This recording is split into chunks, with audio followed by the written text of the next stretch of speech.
Bem, como eu respondi na aula passada, é necessário que ocorra meiose para a formação dos gametas. Os gametas femininos e masculinos são o óvulo da mulher e o masculino é o espermatozoide, certo? O espermatozoide ele é N, ou seja, ele só tem 23 cromossomos e o óvulo também só tem 23 cromossomos. Eu falo, mas não só é 23? Não, são 23 pares numa célula inteira. No óvulo é apenas 23 cromossomos. Porque quando o óvulo se encontra com o espermatozoide, ocorre o quê? A fecundação. Ok? Outra coisa interessante sobre a reprodução sexuada nos animais. A reprodução sexuada, ela pode ser interna ou externa. Interna, quando os animais fazem sexo. Externa, quando os animais apenas liberam os gametas na água, na água, né? E o macho vem e consegue fecundá-los sem precisar de uma penetração, certo? Caso do sapo. Sapinha e sapinhos. A sapinha libera aqui e o sapinho também libera aqui. E eles fecundam. Alguns peixes também apresentam reprodução externa, mas alguns também apresentam reprodução interna, certo? Essa regra não se aplica a todos. Podem ser eutérios, como é o caso da vaca, ou metatérios, como é o caso do gambá, que são aqueles que apresentam o marsúpio, que é aquela bolsa na barriga, certo? Podem ser ainda vivíparos, ovíparos e ovovivíparos. Ovíparos põem ovos, vivíparos, os seres humanos guardam o embrião dentro do corpo, e ovovivíparos é caso de alguns animais que tem o desenvolvimento do embrião dentro do ovo, dentro do corpo da mãe. Algumas pessoas já me disseram assim, Flávia, eu matei uma traíra e dentro da traíra tinha um montão de filhotinho. A traíra se alimentou dos próprios filhotes. Na verdade, é que a traíra, ela pode ser ovovivípara, assim como algumas cobras, como é o caso da cascavel, que eu já ouvi pessoas contarem também que a cascavel, ela foi morta e dentro dela tinha vários filhotes. Nesse caso, os filhotes até picaram a pessoa que matou o cascavel, certo? Não é história de pescador, tá? E nem de caçador. É história verídica. Vamos lá. Os tubarões, por exemplo, podem ser ovovivíparos também, certo? Então, vamos lá. A reprodução assexuada nos animais. Quando a reprodução é assexuada, precisa de dois seres? Ó o dedinho de pró. Não, olha o slide. Ela acontece por brotamento, um broto, como uma planta. A planta não sai aquele filhotinho assim do lado? A mesma coisa. Ou por regeneração. Vou contar uma história interessante que eu li num livro de ciências há muito tempo atrás. Um homem tinha um cultivo de ostras. E a ostra ela é consumida pelas estrelas do mar. E aí o homem percebeu que as estrelas do mar estavam invadindo esse cultivo de ostras. O que foi que o homem fez? Pegou as estrelas do mar e partiu, cortou em vários pedaços. Moral da história.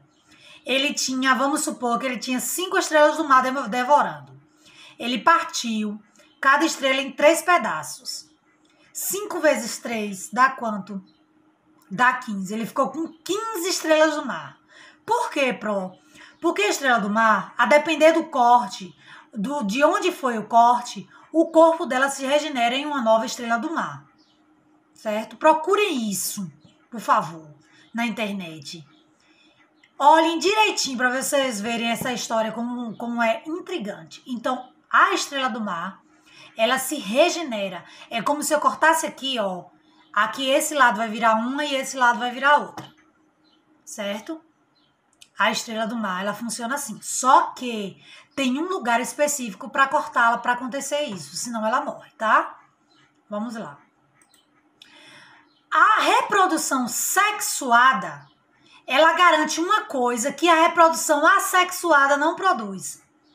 Olhe, Na sexuada, vamos supor que aqui seja uma estrela do mar. Minha mão seja uma estrela do mar. Essa estrela do mar vai originar outra estrela do mar igualzinho a ela. Deixa eu tirar a mão da frente do rosto, certo? Se essa estrela do mar tiver um vírus que a mate rapidamente, vai matar essa aqui também, porque elas são iguais. Com a reprodução sexuada, há o quê? Uma variação genética. Por exemplo, vamos supor que eu, Flávia, tenho uma doença sanguínea rara, vamos supor. E o meu esposo não tem. Se eu me reproduzisse igual, se eu tivesse uma reprodução igual a da estrela do mar, o que aconteceria? Nasceria outra Flávia igual com a mesma doença sanguínea geneticamente e seria igualzinha. Mas como eu caso com outra pessoa, eu vou ter 50% de chance de não ter no meu embrião aquela doença. A depender se ela é recessiva ou dominante, que isso aí, esse 50% vai ser variável, tá? Mas isso a gente vai ver lá na frente, variabilidade, certo? Mas eu tenho uma possibilidade pequena, menor, do que ser igual a mim. Vocês estão me entendendo? Vou explicar de novo, que eu acho que embolei. Se eu fosse igual à estrela do mar, eu produziria um ser doente igual a mim. Se eu caso com outra pessoa, se eu tenho reprodução sexuada, certo? O que acontece? Eu vou ter 50% de chance de ter essa doença no embrião que eu formei. Eu formo um novo ser quando se tem uma reprodução sexuada. Um ser diferente do primeiro e do segundo, ou seja, do casal. Totalmente diferente. Pode acontecer, por exemplo, de casar de duas espécies, por exemplo, como é que eu posso falar? Dois seres de uma mesma espécie cruzarem e nascer um animal que nem parece com o primeiro, nem parece com o segundo, vai parecer lá com o vô, com o bisavô. Pode acontecer, certo? Então, tarefa de casa. Pesquisar sobre a estrela do mar e o método de reprodução dela, certo? Pesquisar sobre a variabilidade genética, certo? E vão escrever no caderno, beleza? Essas são as nossas referências, certo? Na próxima aula veremos outro assunto tão gostoso quanto esse. Beijão!